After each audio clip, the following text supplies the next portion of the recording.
काय काय बनायचं आता तसं बनू काय चोरांनीच खाल्ला म्हणावं लागेल निधी तर हा निधी खाल्ला रस्ता बी खाल्ला आणि रस्ता बी खाल्ला आमचा हो काय करायचं आता इथं.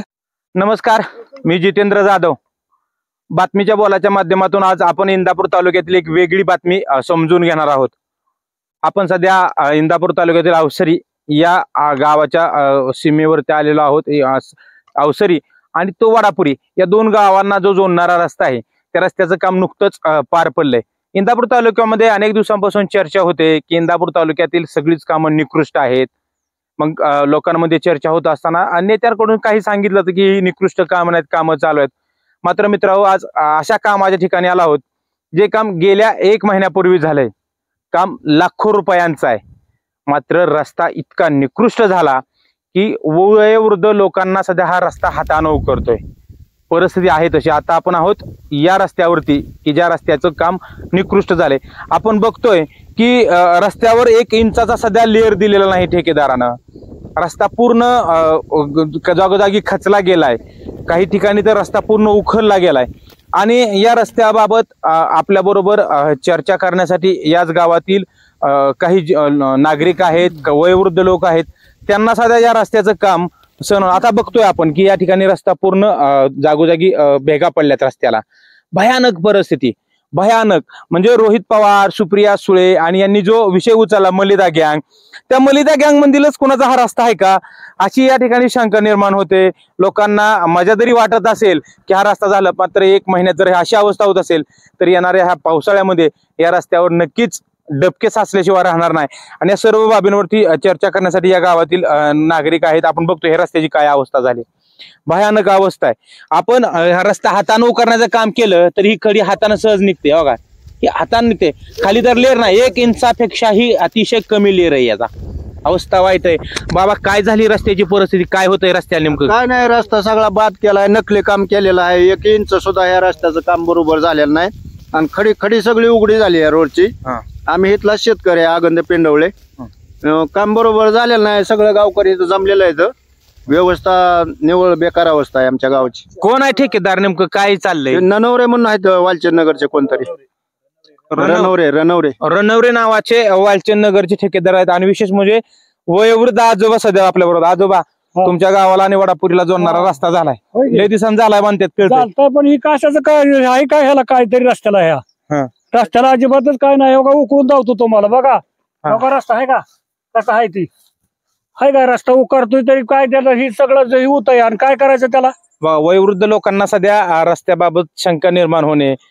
ज्यांचं वय 60च्या पुढे गेलंय म्हणतात त्यांना दिसत नाही, मात्र बाबांनी रस्ता उकरून दाखवण्याचं काम केलंय. या गावातीलच काही नागरिक आहेत. आपल्याला रस्त्याची परिस्थिती भयानक झाली. रस्ता अनेक दिवसानंतर मागणी होती लोकांची, रस्ता झाला मात्र निकृष्ट झाल्याची चर्चा. एकदम निकृष्ट, एकदम शेणाचा सडा टाकल्यासारखा रस्ता केलेला आहे. आणि हा रस्ता खड्डे असताना सुप्रियाताईंनी बी पाहिला होता. तर तो रस्ता झेंडूबाम रस्ता म्हणून ओळखला जात होता. झेंडूबाम रस्ता म्हणून तालुक्यात फेमस झालेला होता. आणि त्यानंतर हे काम आलं. हे काम आल्यावर इथल्या सर्व नागरिकांना असं वाटत होतं की आता 1 नंबरचा क्वालिटीचा रस्ता होईल. पण जसं वाटलं तसं काय घडलं नाही आणि तसं काम झालं बी नाही. काम कुणी आणलं होतं काय नेमकं रस्त्याचं? कामाची मंजुरी काय तसं नाही सांगता येणार. पण ती क्वालिटी बाज रस्ता झालाच नाही. माणसांनी नेमकीतल्या नागरिकांनी जे मनात धरलं होतं ते कुठंच काय झालं नाही. आणि ते पहिला झेंडूबाम रस्ताच बरा असं माणसाला वाटतंय. बघितलं का लोकांची मनस्थिती की पहिला जुनं तेच रस्ता बरा. कारण झेंडूबाम रस्ता जो फेमस होता तो रस्ता, कारण रस्ता करूनही न केल्यासारखी परिस्थिती झाली. गावात रस्ता झालेला आहे. आणि 1.5 किलोमीटर वडापुरी अंतर एकूण 5 किलोमीटर आहे. पैकी त्यातनं साधारण 1.5 किलोमीटरचा रस्ता झालाय. पण रस्ता झालाय, निधी भरपूर टाकलाय, पण निधीचा सगळा अपयोग झालाय. म्हणजे त्या निधीचा उपयोग खर्च केलाच नाही रस्त्याला पाहिजे तेव्हा. कुठं केला गेला का निधी? ती गेला ती त्यांनाच माहिती. आता ती काय गँग असेल त्यांसाठी काय माहिती. कसली गँग, कसली नेमकी काय ती मलिदा गँग म्हणतात. त्या गँग साठीच हा उपयोग झालाय पैशाचा, दुसरा काय सुद्धा नाही. एवढंच, बाकी काय. नेमकं कशी वाटते तुम्ही रस्त्याने फिरताय? या रस्त्याने तुम्ही फिरत असता का नाही फिरत या रस्त्याने कधी? फिरतोय. काय वाटतं रस्त्याचं? काय नाही, जसा पहिला होता तसाच झालेला आहे अजून दुसरा. खड्ड्यात रस्त्यात खड्डा हीच काय कळा ना अजून बी. जे पहिला होता तसाच त्यांनी म्हणजे काहीच केलं नाही, नुसते लेबल केल्यासारखं आपलं करून. ठेकेदाराशी बोलणं झालं तुमचं? नाही त्यांच्याशी बोलणं झालं नाही, त्यांनी काय आम्हाला कुठली काय कळून बी दिलं नाही. अहो, या रस्त्याचं उद्घाटन कोणाच्या हस्ते झालं होतं काय तुम्हाला त्याचं? नाही ते काय माहित नाही, उद्घाटन नाही झालं. रस्त्याचं झालं नाही, कुणी आलं नाही. या रस्त्यावर अजून कोणी आलं नाही, कोणी काय उद्घाटन झालं नाही अशी जरी माहिती असली तरी विकास निधी कुणी आणला हे तालुक्याला माहिती आहे. चर्चा चालू आहे तालुक्यामध्ये, त्या निधीचा कसा अपव्यय होतोय माहिती आहे. वयोवृद्ध लोक तर म्हणतात रस्ता चोरांनीच नेला, म्हणजे रस्त्याचा निधी चोरांनी खाला. बाबा काय नेमकं काय प्रकार आहे? काय बनायचं आता, तसं बनू काय, चोरांनीच खाल्ला म्हणावं लागेल निधी तर. हा निधी खाल्ला, रस्ता बी खाल्ला आणि रस्ता बी खाल्ला आमचा. हो काय करायचं आता इथं. ह्याच्या अगोदर हे रस्ता झालं होतं? रस्ता ह्याच्या अगोदर तरी कुठं नाहीच की रस्ता झालेलं. हा रस्ते नाहीतच झालेलं पहिलं. ही का आता काढला रस्ता तर ती निवळ चोरांनीच हाणलं पैसे सगळं. हो झालं. आपण पाहतोय की तालुक्यामध्ये रस्त्याची अवस्था इतकी बिकट होत चालली. गेल्या वर्षी, गेल्या महिन्यात आणि गेल्या 2-4 महिन्यापूर्वी झालेले रस्ते उकरते.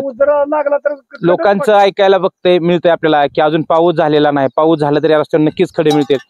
मग शंका उपस्थित होते, रस्त्याचा निधी गेला कुठं?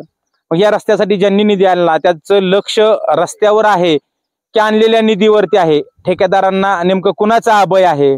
कोण आहे तो ठेकेदार? कोट्यावधी रुपयांचा विकास निधी, रस्त्यांचा निधी कोणाच्या घशात जातोय? या सर्व प्रश्नांची उत्तरं स्थानिक जे कोण पुढारी आहेत त्या पुढाऱ्यांना जनतेला द्यावी लागणार आहेत. त्यामुळे रस्त्याची अवस्था दयनीय बिकट झालेली आहे. आपण बघतोय की अनेक गावातील नागरिक उत्स्फूर्तपणे पुढे आलेत. लोकांचं वैयक्तिक मत आहे की हा रस्ता व्यवस्थित व्हावा, रस्त्याची कामं व्यवस्थित व्हावीत. कारण जर रस्ता हातानं उकरत असेल तर या रस्त्याची किती निकृष्ट आहे हे आपल्याला या ठिकाणी सर्वस्वी दिसून येत आहे. त्यामुळं आपल्याला येणाऱ्या काळात इंदापूर तालुक्यात ज्या ज्या ठिकाणी विकास कामं झालेत त्या सर्व विकास कामांची एकदम तडेफोड जे पोलखोल आहे ते बातमीच्या बोलाच्या माध्यमातून करणार आहे. आणि बातमीच्या बोलाच्या माध्यमातून प्रत्येक रस्त्यावरती जाऊन आम्ही रस्त्याची गुणवत्ता काय आहे, रस्ता नेमका झालाय कसा हे जनतेला दाखवण्याचं काम करणार आहे. त्यामुळे आमच्या बातमीच्या बोला या युट्यूब पोर्टलला, युट्यूब न्यूज चॅनलला सबस्क्राईब करा, शेअर करा आणि लाईक करा आणि पाहत राहा बातमीचं बोला. धन्यवाद.